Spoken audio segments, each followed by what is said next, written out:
You've done some great work, and in some ways I love you. In other ways, you're stupid and arrogant. Unlike starting a show with, in other ways, you're stupid and arrogant. Just drops it on the table. There we go. All right, we're going to dive into a little Dave Ramsey. Nothing like being told that you should just save more, scrimp, sacrifice, defer, delay, and that if you never enjoy your money, you one day, someday could become a millionaire. It's not really my most exciting topic, but I always like to hear what he has to say. My team picked out this video. Let's see. Are index funds the answer? I think he takes on a caller. Let's see what happens here. Up next is going to be Chris in Los Angeles. Hi, Chris. Welcome to the Ramsey Show. Hey, Dave, how are you doing? Great, man. What's up? There's a couple things. One, you've done some great work, and in some ways I love you. In other ways, you're stupid and arrogant. Unlike starting a show with, in other ways, you're stupid and arrogant. Just drops it on the table. There we go. Okay. How can I help you? All right. By the way, that's a great way to start any conversation right there. Yeah. Well, my first question would be, are you smarter than Warren Buffett? How old are you? Because I'm 35. Okay, cool. So what? I'm sorry. Let's stop just a second. What's the point of your call? How can I help you? The point of my call is you push people into actively managed funds when over time, if you pushed people into an index fund, they would have about 50% more money when they retire. Okay. Not sure where you went to school for your math class, but you failed. Actually, compounding costs. I understand. Add up dramatically. I got socked. It is true. Compounding costs make a big difference. Like if you had $100,000, invest it for 30 years, and you earn 10%, it grows to 1.74 million. Nobody earns 10% a year for 30 years, but that's something that's out there. If you had 0.8% fees, like less than 1%, right? And you earn 9.2% instead, it's 1.4 million that you would have. Now, if you're paying a manager that's actually outperforming everything else and has some expertise that nobody else has, that's great. But there's other fees we have to look for that are non-performing as well. Like, there's the expense ratio, but there's 12B1 fees, which are marketing fees for the funds. If it's inside of a retirement plan, there could be legal fees, admin fees, and things like that. So I think it's really important to detect what kind of fees you pay. But I also think it's interesting that it's like we're arguing about managed funds versus index funds, where maybe the question is this the best place to invest your money? Like, have you really increased and maximize your earning power? I think Dave is really brilliant at helping people stop overspending and overconsuming. So if you hear live within your means, most of the time people think that means to cut, reduce, scrimp, save, sacrifice. It's all about reduction. And reduction, nobody ever shrinks their way to wealth. It'll maybe get you on track, but it might be a slow track once you get there if you're only being mindful about what you spend versus mindful about what you earn. The second way to live within your means is to be more efficient within your means, to plug financial leaks, pay less in tax, pay less in interest, pay less on non-performing fees we're talking about, or if you have duplicate coverages or improper structures with insurance, it can be really inefficient. So efficiency can help you actually gain a lot of return, not just chasing return in the stock market. But the most important thing to do is to expand your means. Find ways that you can add more value, you can serve more people, you can more deeply impact the people that you serve, and really invest back into yourself. I think somewhere along the lines, we got in this notion that we should just hand our money off to financial experts and they'll take care of it for us. But if you're not financially responsible for the things that help you maximize your returns on what you can do to provide value in the world, you're missing out on the greatest returns that are available. Older than you. I've been teaching this a while, okay? Just because you've been teaching it a while doesn't mean that you have all the answers. Like, if it's always about budgeting and scrimping, like he's helped more train wrecks get on track than anyone I know. But at the same time, what if you start following scarcity? You do all you can to avoid poverty, but get stuck in scarcity, where it's all about elimination, which is a very finite, limited game. So I don't really look at like the amount of time. I've been doing this for 21 years. I know Dave's been doing it for longer than I have, but what if I've been pounding the drum on the same thing for 21 straight years and that I don't have the intellectual honesty to admit there might be a better way, a different way, or that different people have different investor DNA and different people have different ways that they could get there based upon who they are, what they're capable of, and what they're actually investing in, because risk is in the investor, not the investment. And if we just go, I'm just going to put my money in the stock market, maybe that's not the best investment for everyone or even for most people. So this is how this works.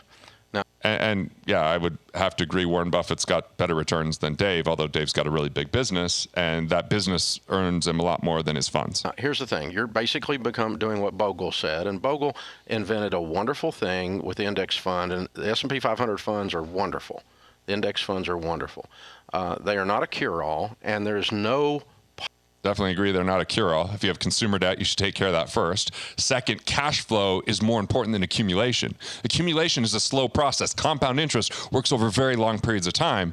But if you could actually get economically independent where you have enough cash flow to cover your expenses, because you look as a cash flow investor of ways that you can start replacing your income with your assets, then every active dollar you earn can help you build more assets, which is going to give you a 10 times advantage over someone just trying to eke out 10% of their savings and try to earn 10% in a stock market they don't control.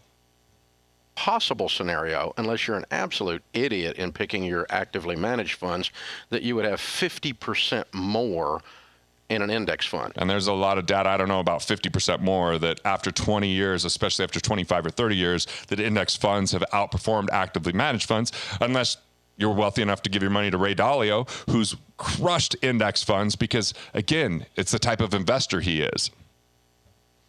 Now, the actual facts are more than 50% of the funds underperform the indexes. That is a true fact, to your point. That's a different fact. The fact is 2% above, if you have a 7% return versus a 9% return, which you have the compounding cost. Compounding costs important to understand. By 2%. Over 50 years, you'll have half the money. Do the math on that. Well, Google it. That would be true too. Google it. But none of those numbers you're using are accurate in terms of what the S&P has produced or what actively managed funds have produced.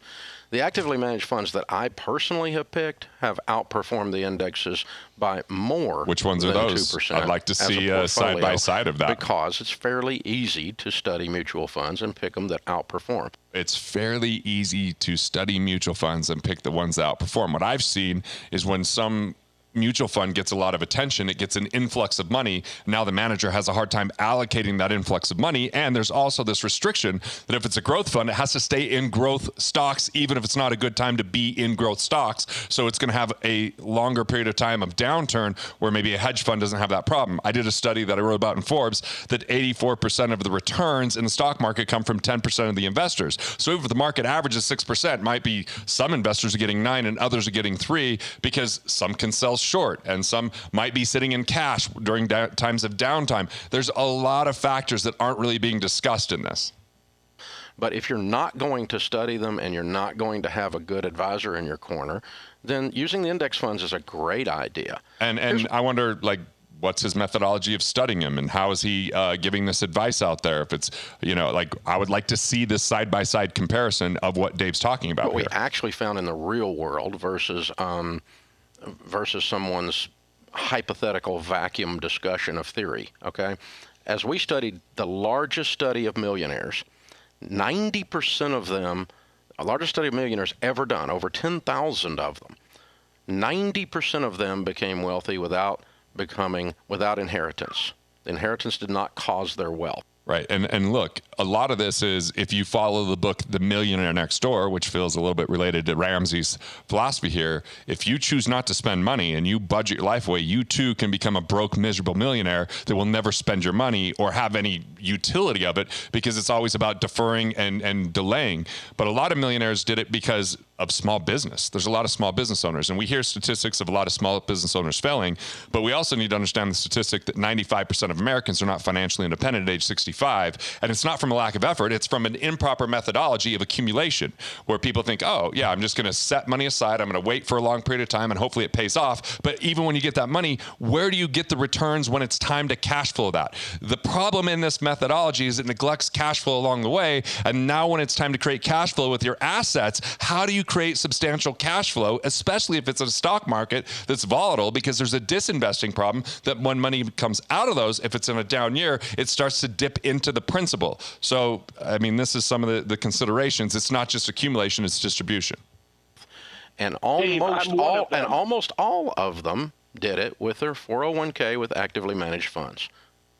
And look, I mean, I've also read articles about 401k millionaires, and it was like, did they maximize their contributions and how much was contribution versus return? And then we have to take into consideration inflation and if they're actually going to spend that money. Because my grandma was pissed when she was 70 and a half and had to take money out of her 401k, because if you don't, there's a required minimum distribution that gives you a penalty plus a tax. And most people, if they hate paying tax today, why are you going to hate paying it any less when you're older and crankier? So if you're a millionaire, that's one thing, but are you living the life that's quality with the amount of funds that you have? Now, some of the funds actually underperformed the S&P, and some of them overperformed the S&P, and some of them used an S&P because a good 500 fund was in. And again, there's other ways to invest. There's other ways to invest. I mean, there's the people that I know with the most money, they didn't do it with their 401k. In their, what was in their portfolio as well. Now, let's go back to Warren Buffett for just a second. Are you aware that Warren Buffett does not have all of his investments in index funds? Of course. That's a good point. He didn't make his money in index other funds. than the fact that he has stated that the average guy, because he's a Bogleite, the average guy should buy index funds instead of actively managed funds. Warren Buffett's a great investor. This is about becoming a better investor, not just relying on budgeting and then setting your money aside into an actively managed fund that you have very little understanding of or control over the outcomes. Other than that, he doesn't actually do what he says he's going to do with that. He actually has an actively managed portfolio called Berkshire Hathaway. Are you aware of that? Yes, I am, and he's doing it with the money he's leaving to his wife when he dies. Well, that's fine. I mean, where the money's going is not relevant to the mathematical discussion.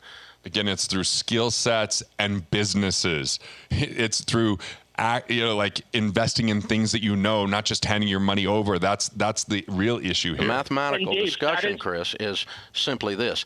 Warren Buffett made comments frequently about the average guy should buy index funds, and I really don't have a problem with that. You can get rich with index funds. Not 50% richer, that's complete BS. But that is true. But you can get rich with index funds. I don't have any problem with that at all. If that makes me arrogant, fine. But I think we're confused as to who's arrogant on this call, brother. I think that's the issue. I've got a book suggestion for Chris. It's called How to Win Friends and Influence People. It's a classic. I like that. That's funny. All right. So look, it comes back to invest in yourself. Figure out how you can create more cash flow. Look at investments that you understand and focus. Don't diversify. Don't go put yourself in stuff that you don't know if it's going to work or how it's going to work or when it's going to work, and wait for 30 years and hope that it all is going to be okay because inflation is too high, because ultimately wages they're not keeping up with that. So this is really about you taking responsibility for your financial life. Want to master your money? Want to figure out the things that you could do to improve your finances? Click here and check out more videos like this on Money Matters.